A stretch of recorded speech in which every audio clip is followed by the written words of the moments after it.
I was watching a video the other day on one of the channels I subscribe to, the Budget Armory 1. Highly recommended, good stuff. Looking for mainly reloading tips, try to save a few bucks. But the one video that came up was about a contest that this guy was entering, and it was a response to a series called the Real Life series about this guy named Frito and buried treasure and stuff, and you know, it wasn't really my thing, but figured out what the heck, I'd just leave it on for background noise.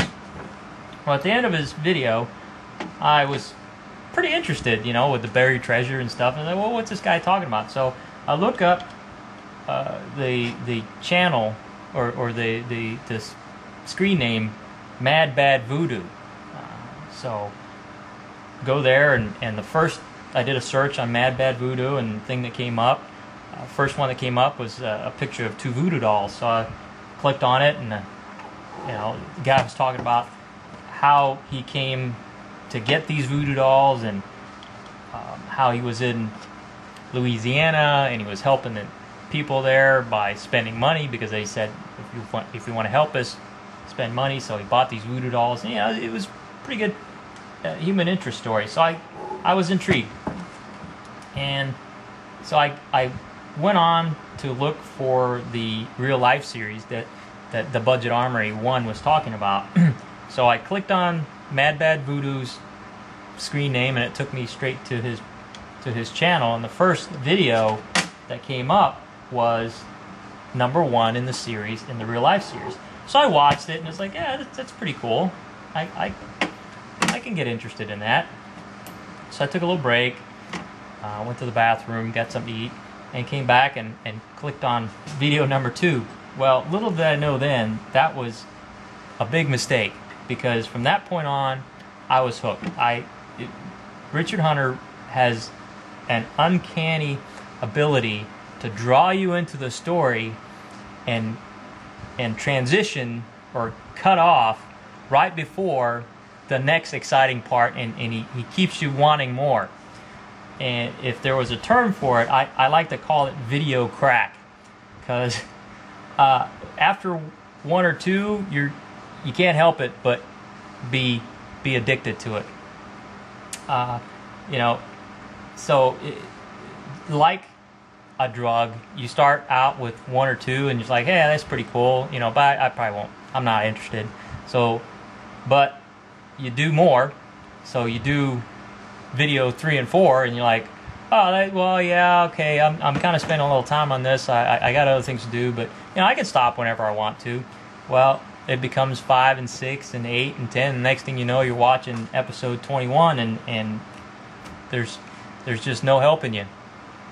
Anyway, in all seriousness, I really like the video series, and the things I like about it are the delivery. It's just him sitting in front of the camera explaining what happened, and the reason I like that type of delivery is because it helps you to focus in on the story and not get distracted by video transitions or anything flashy like that.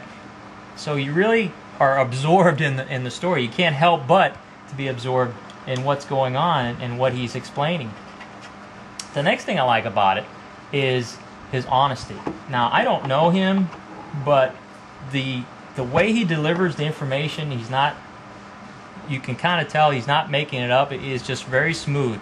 It's not rehearsed or anything. So it more than likely it can only come from memory. And even as bizarre as the story he's telling is, you can't help but to believe him, because it's just so natural. The other thing I like about it is his courage. Now, if you believe him, and I tend to believe what he says, is he takes on people that need to be taken on, that society has kind of just ignored because it's easier to ignore them. And that goes from the drug dealers to the local law enforcement that he had to deal with to try to make things right. So I'm kind of ashamed to say that I don't know if I would have done the same thing he did, but I have to admire his courage in doing so. Now, some of the specific things I like about the video, as far as the storyline goes, are some of the characters. And first couple of characters kind of go together, and those characters are Frito and Super Trooper. And I don't want to ruin the story, but those two guys are the epitome of poetic justice. If you watch the whole video series, you'll find out what happens to them.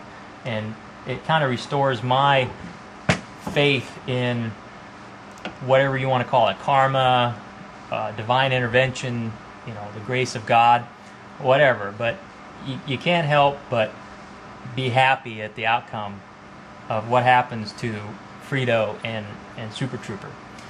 The next character I like is Pinhead. And the way Richard presents the information, he kind of takes you along for the ride, so you don't know right up front. He doesn't tell you right up front if these people are good or bad. He just says, here's my experience with them, and gives you a small opportunity to make up your own mind who they are and what they are. So that was pretty cool. It kept it kind of interactive, in my head.